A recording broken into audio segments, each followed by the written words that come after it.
Oh wow, hi Nick. Let me take out the bins.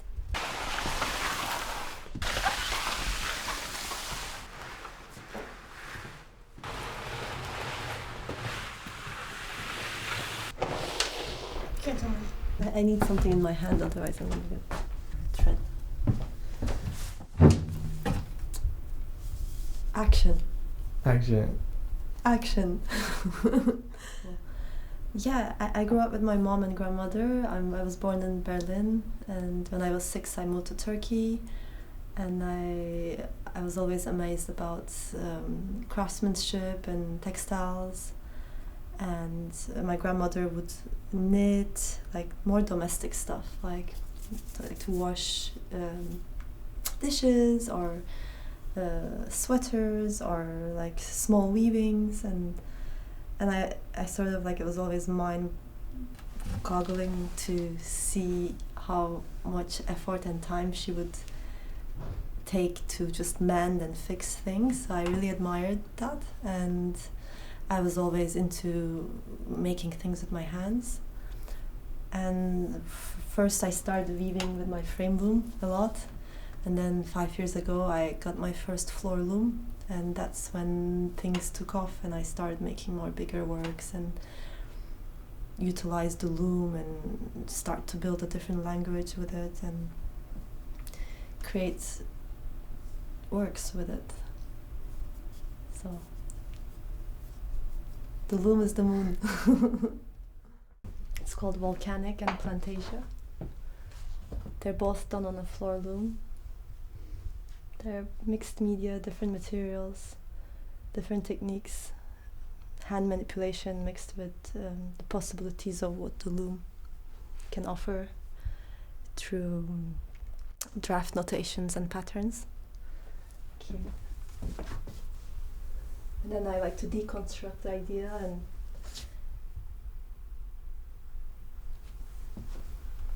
there's also a shadow and light play if you had more space in here, but when you install them with the right light, there's a very interesting shadow play of each work.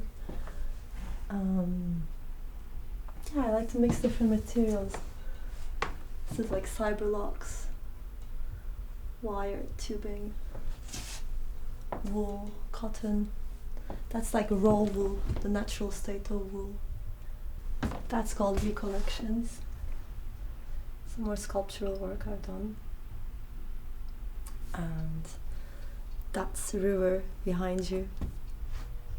So there's again a draft notation. I used like monofilament, which is like a fishing line. I sort of collect all these things, purchase or gather or find, and synthesize them with the loom.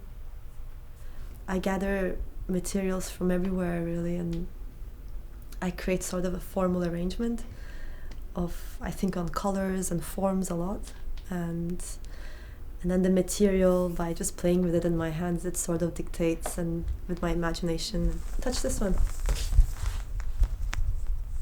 Like sort of like a neoprene rubber. Cyberlux, I don't know if you catch that, but that's just like a 90s rave material. You could also call it horsehair. When it's light, it's really this lightweight, bouncy material. That it's funny how it moves in your hands.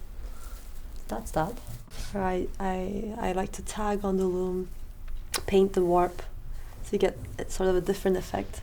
As I weave, I also insert sculptural pieces that I create, which I do by warping around the tubing, and soft sculptures that I create with stocking and like filling. They're all interlaced, and that's how weaving works, by interlacing the thread. One is up, one is down, one is up, one is down. That interlocks. And then you have a piece of cloth, and it's something so ancient, weaving, like cloth. So there's something very satisfying about creating cloth, although it's not cloth, but technically it is.